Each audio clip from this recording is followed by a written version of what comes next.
This is the National Theatre. Opened in 1973 by Her Majesty the Queen. It's made up of 3 separate theatres inside and does boast of having some of the finest acoustics in the world. Directly over to our left, behind the trees, the long white stone building, green dome in the middle, Somerset House, originally built for the Duke of Somerset as a palace. It was until recently that all births, deaths and marriages are registered there. Also attached to the building is the Department of the Inland Revenue, the tax man, and under the name of the Hatcham, Dispatcher.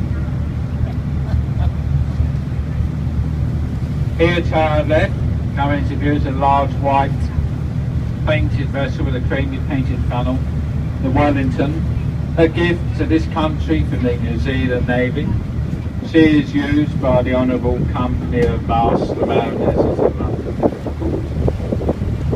To be a member of that company, like myself, you must have been a master of a ship at sea or a ship owner. Now if you look to the stern of that vessel, just running on mariners on board, that's always the blunt end of any vessel.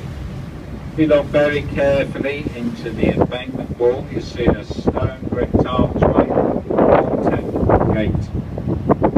Temple Gate is the official boundary line, but we are just leaving the city of Westminster and entering into the city of London. It has the second largest unsupported cathedral dome in the world, the largest being that in the Vatican in Rome. If you go inside of St Paul's Cathedral and find wrens too, it is marked by a simple plaque written in Latin, roughly translated means seeker.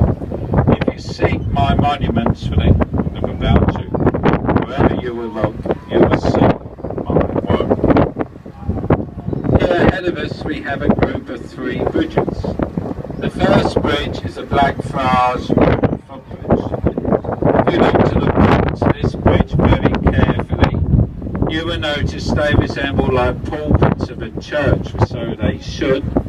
They was put there on the express orders of Queen Victoria to honour the Blackfriars Monastery, which once stood on our left-hand shore. The monks in the monastery wore black habits, hence the name Blackfriars.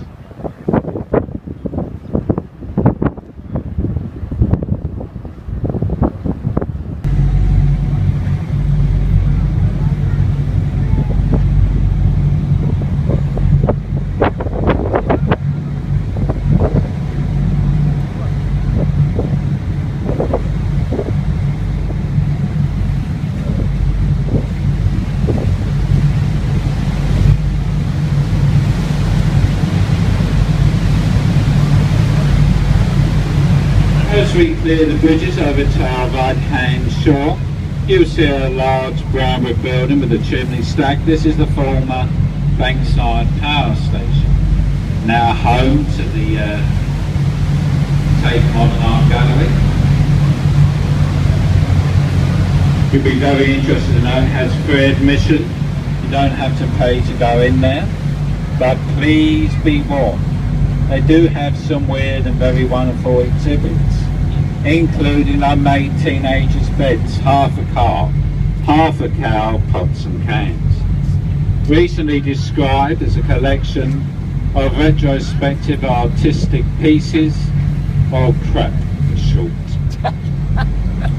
The footbridge ahead of us is Sir Norman Foster's Millennium Footbridge. But on our right, dominating the City of London skyline, is Europe's tallest building, the Shard of the Shaft of glass. Also there to our left, 2 other very modern buildings, the cheese grater and the walkie-talkie.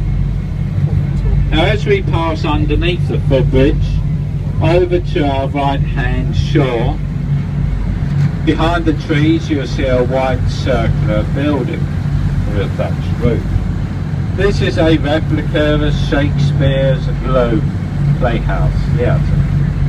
This project was originally undertaken by the film producer Sam Wanamaker who very sadly never lived long enough to see his dream turn into reality. Over there to our left-hand shore, you see a square inlet foreshore area by the Redwood building. Now this is the oldest wet dock on the River Thames. This is 66.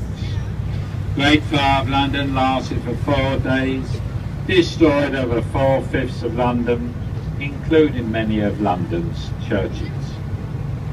Here directly on our left, past the modern building with all the smoked glass windows, is an old yellow stone brick building, half-dome black roof, fish for weather vanes.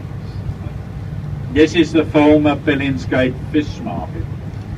Fish Market is still on that site for well over 900 years. Billingsgate been well renowned for its fresh fish, porters for their foul language. That isn't a joke. If you look up Billingsgate in the Oxford Dictionary, it actually means a foul-mouthed person. Here over to our right-hand shore is a large grey-painted warship, the C-35. She is the HMS Belfast, one of the largest light cruisers to have been built for the British Navy. Built in 1938 at Harland and Wolff Shipbuilders Yard in Belfast, the same shipyard that built the ill-fated White Star Line the Titanic. The Belfast to your right was launched in 1939 by Mrs. Neville Chamberlain. Her vessel of 11,552 tons. Her main armament consisted of 12 6-inch guns, which were capable of firing a shell, a weight of 105 pounds over a distance of 14 miles. She took part in the sinking of the German pocket battleship, the Scharnhorst. She last shot her guns in anger in the Korean War of 1950 to 52, for which it was flagship. Decommissioned from the Royal Navy in the late 60s, taken over by the Belfast Trust.